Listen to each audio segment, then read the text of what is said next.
Di bagian timur kota Serang, ada sebuah wilayah yang menyimpan jejak masa lalu yang tak pernah padam. Walantaka. Kecamatan ini bukan sekedar kecamatan, tetapi ruang hidup yang menjaga kisah sejarah, budaya, dan bahasa masyarakatnya dari masa ke masa. Nono Walantaka memiliki cerita panjang yang diwariskan secara turun-temurun. Versi pertama berkaitan dengan perjalanan seorang Sunan Gunung Jati dari Cirebon. Saat rombongannya singgah, seorang pengawal menjawab pertanyaan tentang perjalanan dengan kalimat sebulan baru tiba. Atau dalam dialek Cirebon berarti sewulan nembeteka. Dari ungkapan itulah, nama wilayah ini perlahan berubah menjadi Walantaka, hingga akhirnya dikenal sebagai Walantaka. Versi lainnya menyebutkan bahwa nama Walantaka berasal dari sebuah meriam kerajaan Banten bernama Ki Kalantaka.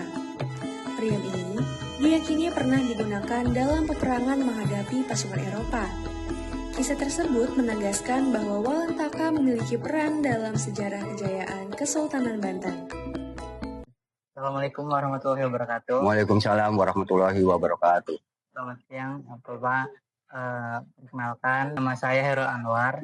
Jadi saya merupakan mahasiswa ilmu komunikasi dari Universitas Sultan Ageng Tirtayasa yang ada di Serang. Iya. Nah, kalau boleh tahu dengan Bapak siapa dan sebagai apa? Nama saya Ahmad Januri, Ketua RT 01 RW 03 Lingkungan Prison, Kelurahan Kiara, Kecamatan Walantaka, Kota Serang, Provinsi Banten. Terima kasih ya Bapak. Ya. Jadi saya akan menanyakan beberapa pertanyaan mengenai Kecamatan Walantaka. Ya. Jadi seperti kegiatan yang ada di kecamatan ini, terus apa sih bahasa yang digunakan, terus juga budayanya itu ada apa aja, terus juga gimana sih kehidupan yang ada di Walantaka ini, gitu Bapak. Nah, kalau boleh tahu ini kegiatan yang ada di masyarakat yang ada di Walantaka ini ya, terutama di Kampung Prison itu sebagai apa aja sih Pak? Apakah ada yang petani atau yang lainnya gitu?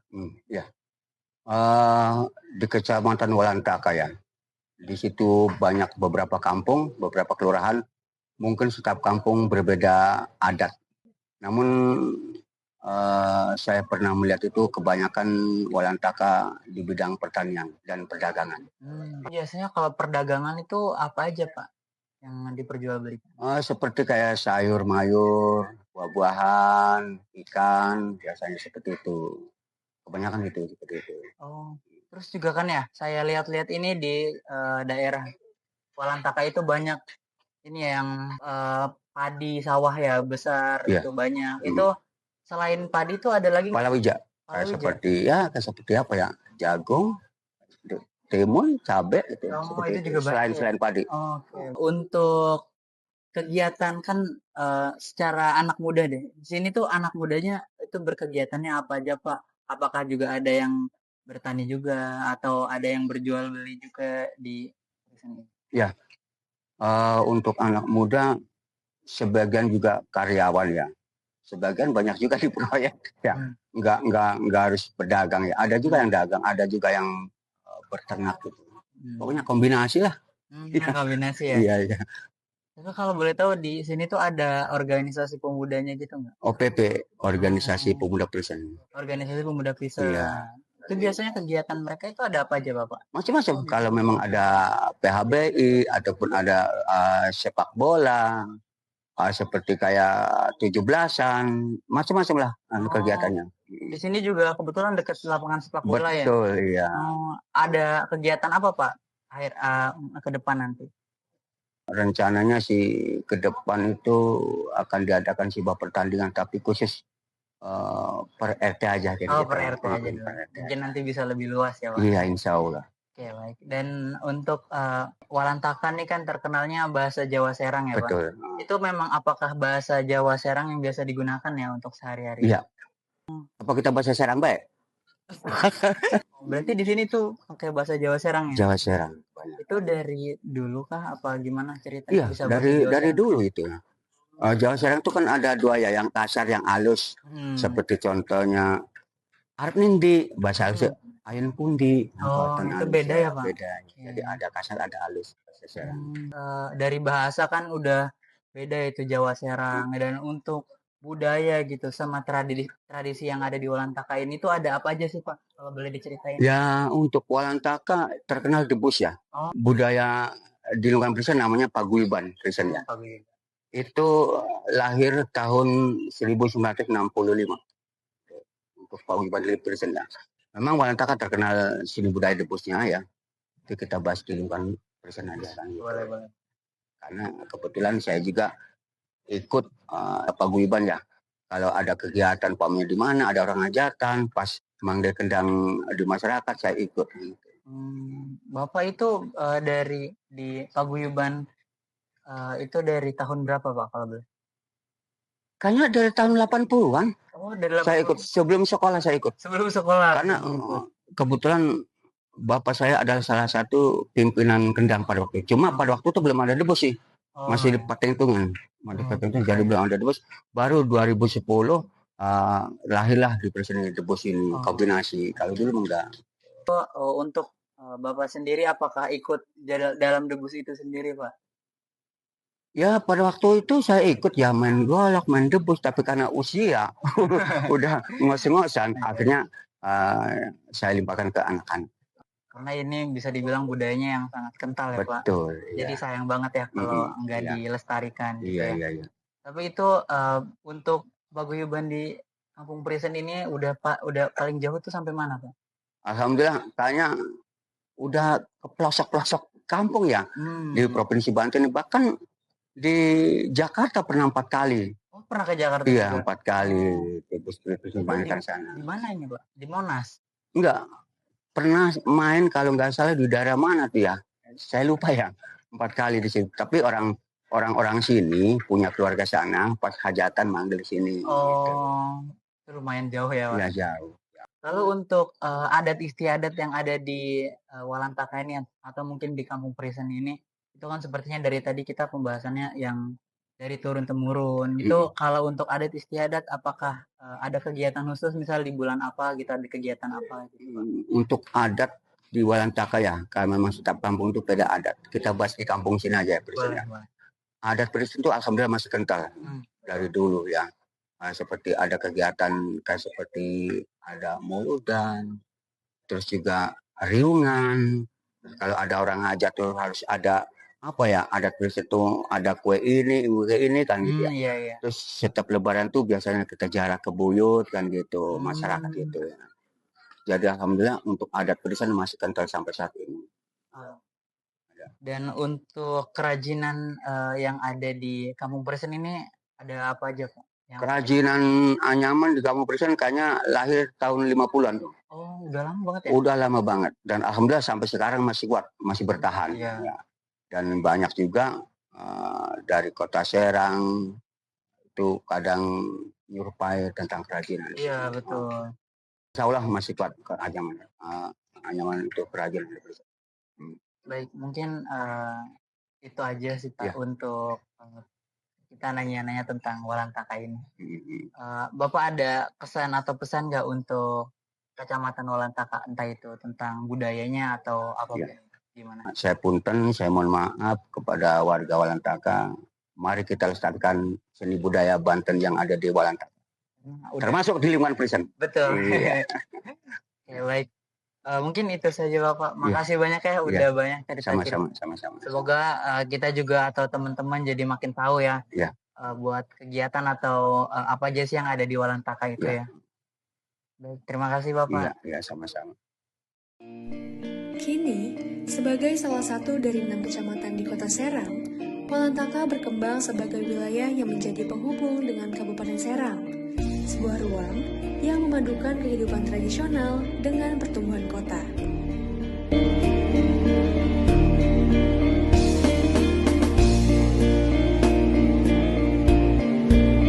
Selamat siang, kami izin memperkenalkan diri. Saya Rani Amalia dari jurusan Ilmu Komunikasi dari Universitas Sultan Ageng Tirtayasa, dan teman saya Rasita Safiaulianti dari jurusan Ilmu Komunikasi Untirta. Sekarang ini kita mau sedikit mewawancarai Ibu. Nggak apa-apa Ibu? Nggak apa-apa. Tapi sebelumnya Ibu bisa perkenalkan diri dulu. Namanya Ibu Rina. Bisa dipanggil Birina. Iya, nggak apa-apa. Pertanyaan pertama dari kita lebih ke apa sih Bu kegiatan utama dari masyarakat di Kecamatan Walataka ini? Sehari-harinya ya bikin itu ayakan, kalau nggak ayakan kipas gitu sehari-harinya. Nah, terus yang kedua, ada nggak sih sekarang anak-anak muda gitu yang ikut membantu kegiatan anyaman kayak gitu? Ada nggak kira-kira? Lah ya ada, kalau ini mau kadang-kadang ya anak saya juga Ini masih ngebantuin sering ya? biasanya. Berarti banyak generasi muda yang ikut kontribusi dalam pembuatan ayakan di sini ya Bu? Banyak di sini. Ya yang bikin kipas gitu. Kadang-kadang yang itu kan ngebantuin ibunya, kadang-kadang lagi apa sih, lagi bisa gitu. Kalau misalnya nggak sekolah gitu, kadang malam gitu ngebantuin. Kalau di Kecamatan Walataka ini biasanya bahasa yang sering digugakan tuh bahasa yang seperti apa Bu? Bahasa Jawa sehari-harinya mah Kebanyakan itu bahasa Jawa Serang ya? Iya. Nggak ada Sunda gitu mungkin? nggak ada. Di sini ada nggak tradisi atau budaya yang paling dikenal di kecamatan ini? Jadi kayak misal ada, apakah di sini di Walantaka ini ada kayak silat gitu atau rampak beduk mungkin bisa diceritakan? Ya ada sih di ondel-ondel, so itu apa sering diituin gitu. Kadang sering di debus apa gitu ya, silat gitu. Ya, emang ada sering kadang-kadang di itu ditanggap gitu. Berbagai macamnya ya. Banyak.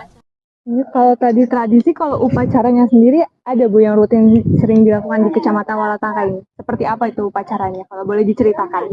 Lebih kayak ini sih Bu, misal di sini di kampung ini di masjid misalkan tiap malam Senin misalkan ada kayak acara tersendirinya gitu, apakah ada gitu?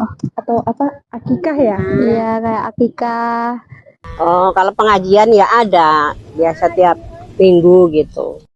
Jadi cuman pengajian aja, nggak ada yang kayak upacara-upacara, misal kegiatan-kegiatan deh. Kegiatannya yang kayak gotong royong, kayak gitu-gitu ada nggak tiap minggunya? Lah ya ada tiap minggu mah. Biasanya kadang ya ada, kadang. Di kerajinan khas dari Kecamatan Walantaka itu ada apa aja sih Bu di sini? Ya banyak, kadang kukusan, apa sih, kipas, ayakan, kadang ya apa bikin cempe itu ada. Cuman masing-masing gitu, masing-masing orang gitu. Kalau anyaman yang kayak gini awal mulanya itu tuh dari mana ya Bu? Kayak dari dulu memang dari nenek moyang atau kayak gimana? Oh iya, emang. Dari dulu emang. Anak-anaknya sampai sekarang gitu ya?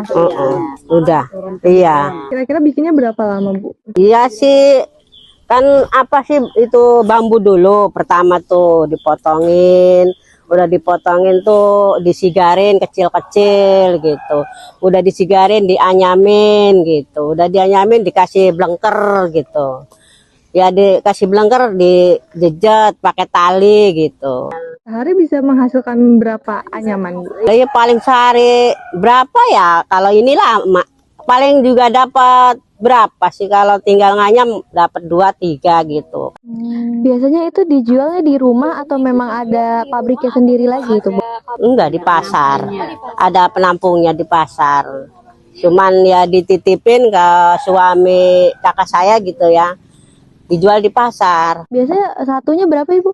Kalau boleh tahu? Satunya ya kalau ngecer gitu, satu tuh 10.000. Kalau jual kodian murah. Yang kecil-kecil kadang paling 4.000, 3.000. Jadi 20 itu paling dapat uang berapa paling? Soalnya 20 itu paling dapat uang 70. Petangnya kalau itu sih misalnya 20 tuh kalau 4.000-an kadang dapat itu 40 kadang.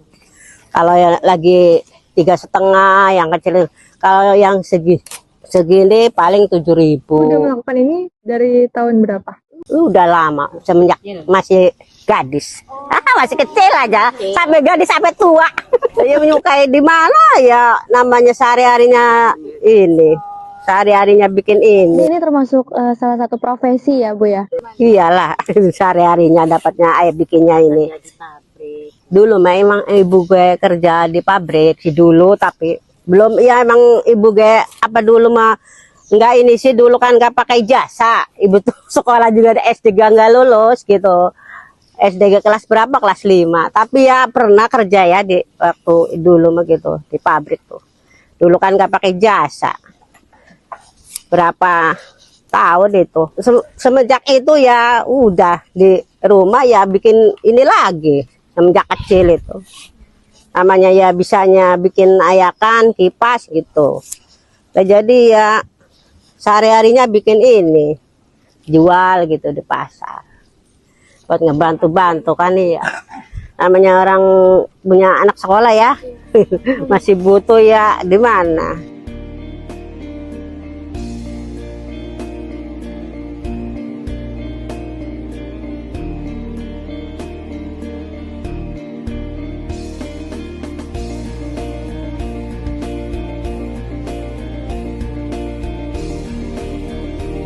Stasiun Walantaka menjadi bagian penting dari kisah Walantaka. Stasiun ini dibuka oleh Stadspurwagen pada 1 Juli 1900 sebagai bagian dari proyek jalur kereta yang menghubungkan rangkaian dari Rangkas Bitung menuju Serang dan selanjutnya berlanjut menuju pelabuhan di pesisir Banten. Sampai hari ini, Stasiun Walantaka tetap aktif melayani kereta penumpang, termasuk layanan rute komuter, dan menjadi gerbang bagi mobilitas warga, dari rumah ke kota, dari kampung ke pelabuhan, dan dari masa lalu ke masa kini. Mudah-mudahan nanti pesan saya mudah-mudahan untuk menempati atau beroperasi di kantor yang baru ini, mudah-mudahan pelayanan itu nyaman. Kemudian juga dari segi wilayah itu utamanya di lingkungan prison bisa berkembang, maju, rame. Di depan juga nih ada nanti kantor yang baru, kantor gerai Koperasi Merah Putih Kelurahan Kiara. Kemudian juga di samping kiri juga ada Pustu, ada Posyandu. Di depannya juga ada lapangan. Mungkin insya Allah ke depannya prison, kampung prison ini rame jadinya. Ada tempat-tempat perkantoran, pemerintahan mungkin. Walantaka bukan sekedar lokasi di peta. Ia adalah cermin sejarah panjang, budaya yang mengakar kuat, dan tutur bahasa yang selalu bernafas di tengah kehidupan masyarakat. Semoga kisah ini menginspirasi generasi muda untuk terus menjaga dan meneruskan warisan dari Walantaka, yakni rumah bagi identitas lokal yang terus hidup.